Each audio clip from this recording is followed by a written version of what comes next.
Hey, it's your buddy AJ from the Y-Files. And Hecklefish. Right, and Hecklefish. We just wanted to tell you that if you want to start a podcast, Spotify makes it easy. It'd have to be easy for humans to understand it. Will you stop that? I'm just saying. Spotify for podcasters lets you record and edit podcasts from your computer. I don't have a computer. Do you have a phone? Of course I have a phone. I'm not a savage. Well, with Spotify, you can record podcasts from your phone, too. Spotify makes it easy to distribute your podcast to every platform, and you can even earn money. I do need money. What do you need money for? You kidding? I'm getting killed on Guppy support payments. These 3 ex-wives are expensive. What, you don't want to support your kids? What are you, my wife's lawyer now? Never mind. And I don't know if you noticed, but all Y-Files episodes are video, too. And there's a ton of other features, but we can't be here all day. Will you settle down? I need you to hurry up with this stupid commercial. I got a packed calendar today. I'm sorry about him. Anyway, check out Spotify for podcasters. It's free, no catch, and you could start today. Are we done? We're done, but you need to check your attitude. Excuse me, but I don't have all day to sit here and talk about Spotify. Look, this would go a lot faster if you would just let me get through it without... When the drill reached 14.4 kilometers, it had broken through solid rock and into a large cavern. That wasn't supposed to be there. From the surface, scientists could hear something coming from the hole. They lowered down an instrument array, including a microphone. There was air in the cavern, 9 miles beneath the surface, but it was mostly toxic gas, and the air temperature was over 1,000 degrees. None of this made sense. They turned on the microphone. What they heard caused most of the crew to quit on the spot. For the few that remained, it only got worse. They called it the well to hell.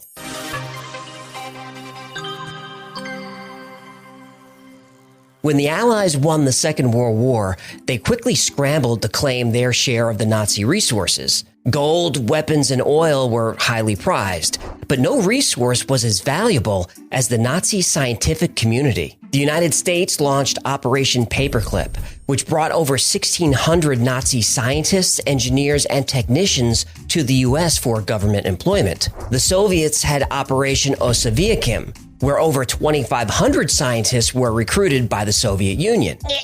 Recruited?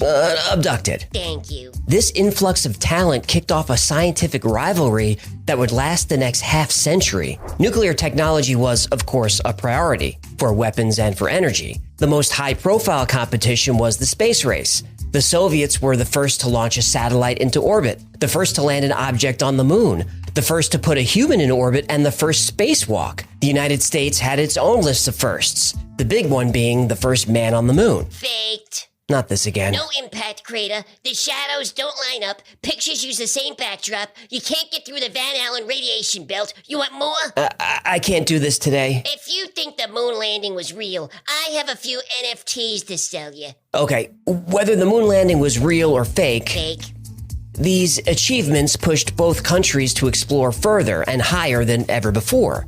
It also pushed them to explore deeper. A new competition.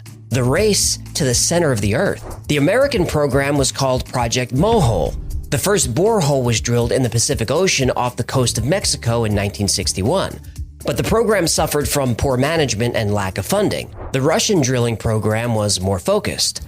They chose a location on the Kola Peninsula for their hole. The Kola Super Deep borehole penetrated 1/3 of the way through the Earth's crust, over 12 kilometers down.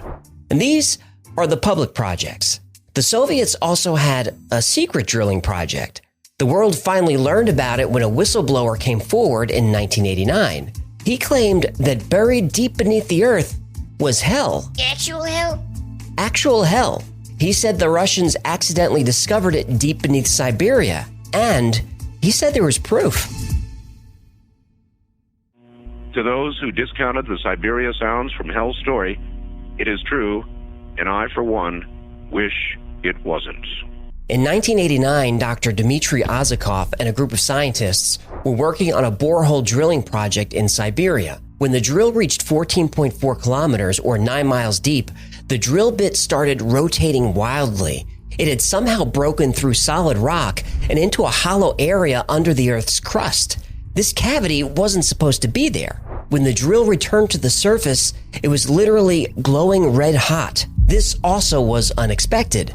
The temperatures at these depths should be about 100 degrees, 150 degrees at most. Instruments were reading temperatures of over 1,100 degrees. Dr. Azacov said, "It seems like an inferno is in the center of the Earth." The next discovery, according to Dr. Azacov, was the most shocking and caused some people to leave the project. At the surface, they heard strange sounds coming from the hole. At first, the engineers thought it was their equipment, so they shut down all the machinery, but the sound was still there. Part of the research done at the site was recording the sound of the movement of the Earth using specialized microphones. So they lowered one of these microphones into the hole. Even though it was designed to operate at high temperatures, it overheated in just a few seconds. But a few seconds was enough to prove the sound was definitely coming from the Earth's interior, and it was unsettling. 9 miles below the surface, in a superheated cavern, they heard humans screaming in pain. Dr. Azacov is quoted as saying, "We could hear thousands, perhaps millions, in the background of suffering souls screaming. Hopefully, that which is down there will stay there." Azacov believed they drilled into hell itself. Half of the scientists immediately quit.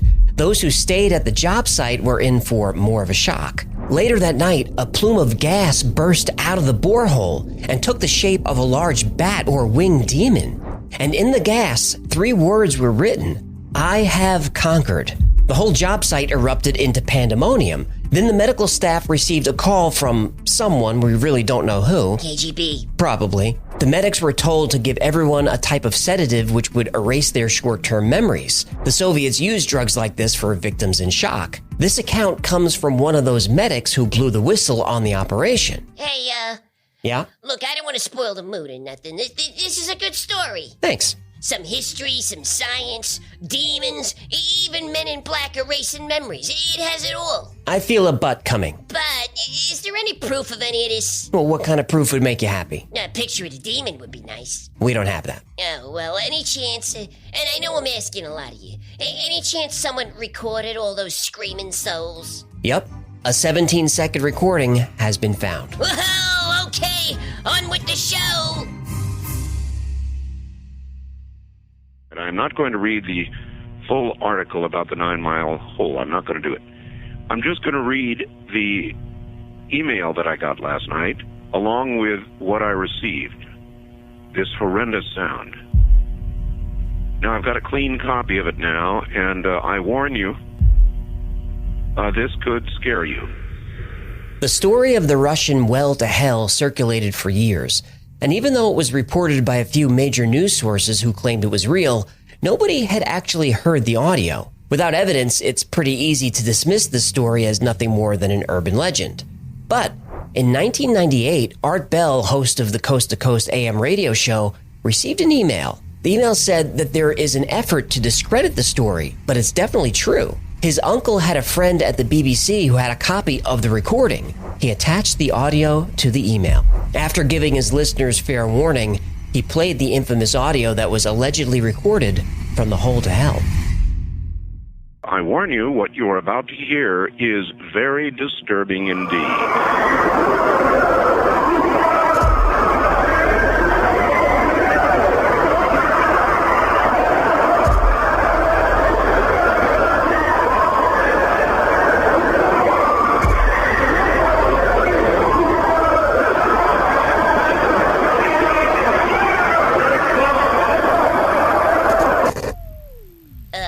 What? You know where we can score some Russian sedatives?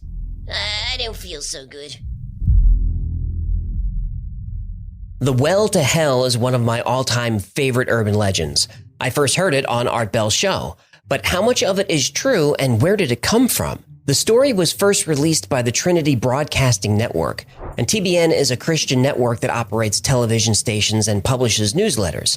In 1989, TBN ran the story Scientists Discover Hell in both print and on television. The story was a hit. Rich Bueller, a radio host for Christianity Today, was getting so many calls about the story, he decided to track down the origin. When he contacted Trinity, they said the story was absolutely true. They doubled down. They did. TBN said their source was the Finnish publication Amenusastia, which was, they said, a widely respected scientific journal. Was it? No, it was a small evangelical Lutheran magazine. So Rich Bueller contacted them. They said a staff member wrote the story from memory. Oh boy, journalism. And that person remembered seeing it in a magazine where readers could submit any stories they wanted without sources or fact-checking. Oh, the New York Times? No, this was another Finnish paper. Yeah. The reader who submitted it read it in a Finnish newsletter that covered paranormal stories. Before that, the story was in another religious newsletter out of California, and on and on and on. The story was just hearsay and exaggeration, but the companies who published the story kept defending it. You sure this wasn't the New York Times? I'm sure. Yeah. To make matters worse, a Norwegian teacher named Ågen Rendowen heard the original TBN story when he was visiting California. He was so amazed that Americans were gullible enough to believe it, he conducted an experiment. He got back to Norway and found some boring newspaper article and sent it to TBN, but he included a fake translation. This is how the Hole to Hell story picked up the details about the demon. It was a prank made up by someone just to see if TGN would fall for it, and they did. TGN didn't fact check, didn't do their own translation, they just saw a great story and ran with it. The media sure publishes a lot of intentional hoaxes, don't they? If they get clicks, they sure do. Anyway, the story has been resurfacing every few years ever since. Sometimes the hole is in Alaska, sometimes it's in Norway, sometimes the demon is just a big bat. But that audio clip is always included, which adds a little extra eeriness to it. And no, those aren't the screams of millions of souls in hell. It's actually a layered and looped audio section from a horror movie. Shrek? No, most people think it's from the 1972 B horror movie Barren Blood.